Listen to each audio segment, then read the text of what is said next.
Hi, my name is Heather Landau, and this semester I'm placed at Albany Medical Center in the inpatient psychiatric unit. When you hear inpatient psychiatric unit, a few things automatically jump into your mind, whether they're positive or negative. So I'm going to start you out with the three things I've heard most frequently since I started working at this unit. Number one, are there padded walls? No, I'm sorry. You may have been watching too many movies, but that doesn't really exist in real life.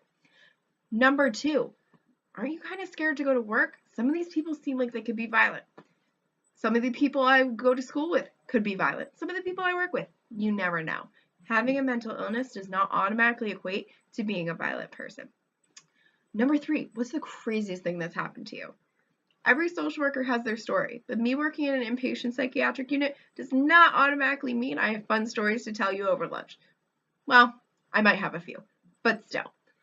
So that being said, one of the main things we were focusing on for our intervention was providing resource lists to individuals upon discharge so that they would better be able to serve their needs when they're out of our care.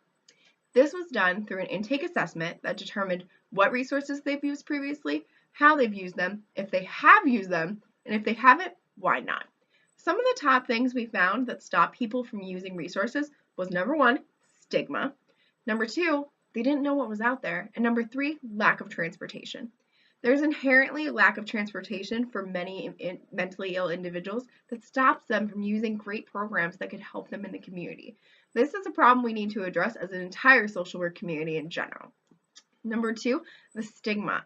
Those questions I was saying, what's your crazy story? Are you scared to go to work? Are there padded walls? That's part of the ignorance that stops mentally ill individuals from seeking treatment. Education needs to be spread worldwide for what mental illness and mental health truly is. And number two, I didn't know what was out there. Why is that a thing? There's so many resources available and our patients don't know about them. I know my placement can't be the only place that has this issue. That being said, of the 19 individuals that we talked to, 16 were able to complete the assessment. Some of them were willing to take a resource list when they left, 11 in total, and the others declined.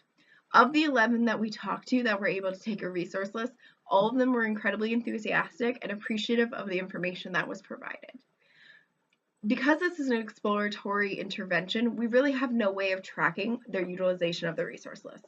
During that time period, a couple of the individuals were readmitted and they were able to retake the assessment to give them resources that maybe better suited their needs when they left. This is a very inexpensive way for facilities like hospitals to do aftercare without actually having to follow up with the client. This is a very small step, but it's helpful in the future to stop frequent readmittance to inpatient psychiatric units and create education for everyone regarding resources in the community.